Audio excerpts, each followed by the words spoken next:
嚟，各位街坊望過嚟啊！今日咧唔帶你哋睇住宅啦，帶你哋睇別墅啊！total 250個，你就可以攞低一套250個方嘅3層複式別墅，而且而家仲送埋你兩地車牌。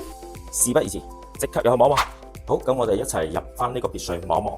門口呢個位置咧係可以整一個超大嘅鞋櫃，擺晒你啲鞋都係冇問題嘅。咁你睇翻1樓呢個位置咧，做咗個客廳嘅。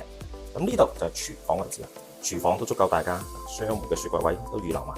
呢個廚房企4到5個人都唔會覺得逼㗎。咁你睇翻呢邊啦，咁呢邊有個細嘅會客廳啊，可以傾下公事喺呢個位置啦。咁呢邊咧就係樓梯啦，呢度落去負1樓，呢度上去2樓嘅。咁你睇翻餐廳同客廳啦，餐廳呢個位置擺個6人餐位，完全 OK。哇！呢個廳夠晒大啊！呢度就1樓嘅洗手間都係做到乾濕分離㗎。呢個廳開間有成6米咁闊。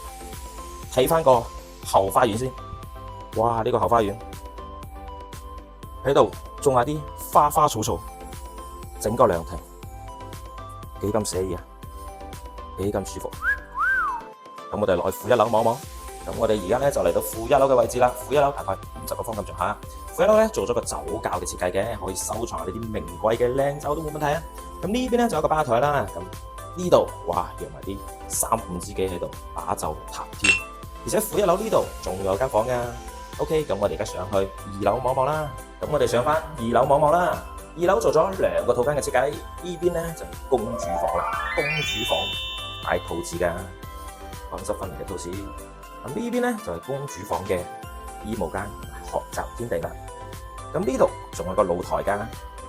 嗱，呢度咧就係嘅公主房啦，夠晒溫馨。咁我哋去對面另一間房望望啦。咁主人房呢個位置就係個超大嘅衣帽間啦。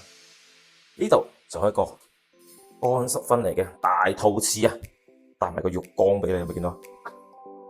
咁睇翻間房啦，呢度擺張2米大床，做到3邊落床位，夠晒空間。主人房仲有個大露台，哇！